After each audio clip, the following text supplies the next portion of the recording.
Hello friends, welcome to my YouTube channel the pet vision. This is Sahil Malik, your host and your vet. तो मेरे प्यारे दोस्तों, पूरी dog की लाइफ टाइम के दौरान हम एक गलती करते हैं।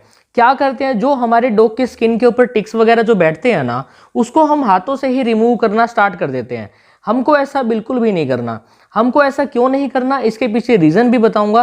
तो स्पेशली उससे पहले आपको एक बात ध्यान से जरूर सुननी है मेरी। प्लीज मैं रिक्वेस्ट करूंगा, इस बात को आपको ध्यान से जरूर सुनना है। सबसे पहले तो मेरे प्यारे दोस्तों, पूरी डॉग की लाइफ टाइम के दौरान आपको डिवॉर्मिंग और वैक्सीनेशन प्रॉपर एक टाइम से, प्रॉपर एक शेड्यूल से फॉलो करवानी है। सेकेंडली इंपॉर्टेंट पॉइंट ये है, जब भी मेरे प्यारे दोस्तों हम टिक्स की बात करते हैं तो टिक्स का हमको कुछ पार्ट डिस्कस करने होते हैं। जस्ट लाइक दैट, वो कौन सा ऐसा पार्ट है जो कि ब्लड को सक करता है आपके डॉग की स्किन से, या हम बोल सकते हैं आपके डॉग की बॉडी से, बेसिकली जो लेयर जो होती है वहां से। तो बेसिकली इसमें कुछ पॉइंट्स आते हैं, लेकिन इससे पहले हमको ये पता होना चाहिए कि एक जो हमारा जो टिक है वो बनता कैसे है। सबसे पहले फॉर्मेशन होती है एग की, फिर उसके बाद में बनता है लार्वा, लार्वा से बनता है निम्फ, और निम्फ से बन जाते हैं अडल्ट। अब जो ये अडल्ट टाइप के जो ये हमारे जो टिक्स जो होते हैं ना, इनके 8 तो होते हैं लेग्स। बेसिकली अगर काउंटिंग करें तो 8 टाइप्स के आपको लेग्स मिलेंगे, ठीक है। और साथ में इनकी जो शेप जो होती है ना, फ्लैटन टाइप शेप होती है, यानी एक आपको बीज की आकृति जैसे नजर आएंगे, जैसा कि आपको स्क्रीन पे फोटोग्राफ भी नजर आ रही होगी कि इस तरह की इनकी शेप होती है।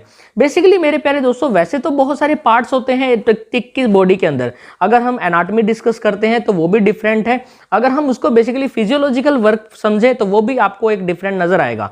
लेकिन हमको मेन इंपॉर्टेंट पार्ट देखना है उसका जो निडल लाइक जो पार्ट होता है, यानी जहां से वो ब्लड को सक करता है। तो बेसिकली वो क्या करेगा, जो उसका जो निडल लाइक जो पोर्शन होता है उसको हम हाइपोस्टोम बोलते हैं। अब वो जो हाइपोस्टोम है बिल्कुल ही पियर्स हो जाएगा स्किन के अंदर। स्किन के अंदर जैसे ही वो पियर्स करेगा, वो बिल्कुल ही अंदर डीप तक चला जाएगा और वो ब्लड स्ट्रीम के कांटेक्ट में आ जाएगा आपकी डॉग की बॉडी से। तो बेसिकली अब वो वहां पे स्टिक हो चुका है। आप कई बार अगर हल्के हाथों से उसको रिमूव करने की कोशिश करोगे, वो रिमूव नहीं होगा। लेकिन आप बिल्कुल फोर्स लगा के उसको बाहर निकालोगे ना, तब जाके रिमूव होगा। तो उसने काफी अच्छी अपनी ग्रिप बना ली है उसके ऊपर। तो उस सिचुएशन में तो आपको बिल्कुल भी बाय हैंड से टिक्स को बिल्कुल भी रिमूव नहीं करना। क्यों नहीं करना, अब ये सुन लीजिए।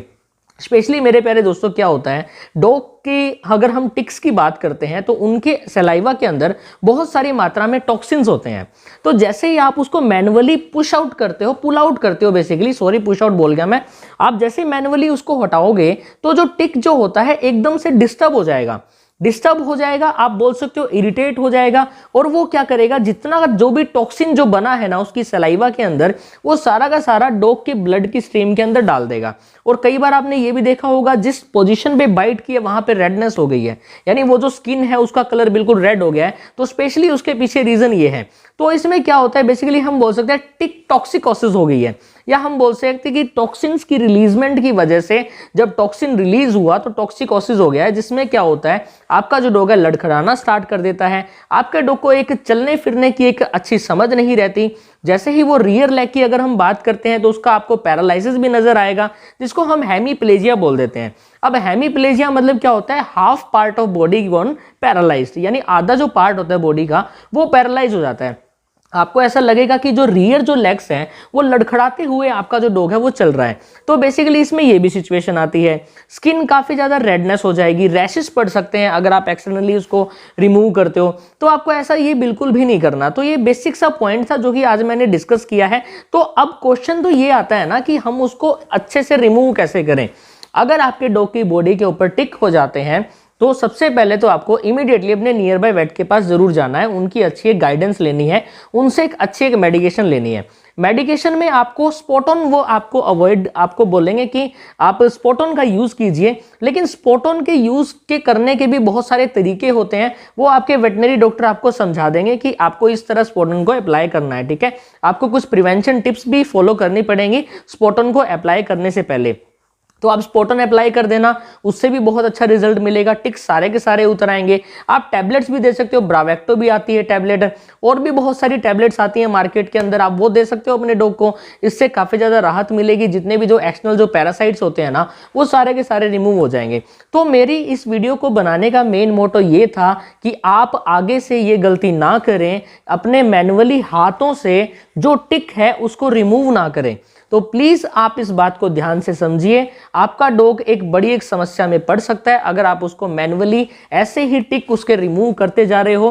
तो बेसिकली ये इंपॉर्टेंट एक टॉपिक था जो कि आज मैंने आपके साथ डिस्कस किया है। मैं आशा करूंगा आपको समझ में भी आया होगा। फिर भी आपको कोई पॉइंट अगर नहीं समझ में आए तो मुझे कमेंट सेक्शन में जरूर बताना। और अगर आप हमारे चैनल से जुड़े हुए हो तो मुझे इंस्टाग्राम पर जरूर फॉलो कर लीजिए। हमारा पेज है द पेट विजन, वहां पे हम आपसे बिल्कुल फ्री ऑफ कॉस्ट हम बातें भी करेंगे, आपके डॉग की डिजीजेस से रिगार्डिंग डिस्कशन करेंगे या आपसे बातचीत करेंगे जिसमें सभी आपके डाउट्स का सॉल्यूशन किया जाएगा। Thank you so much for watching this and please do like, subscribe, comment and share. Thank you so much. जय हिंद, जय भारत।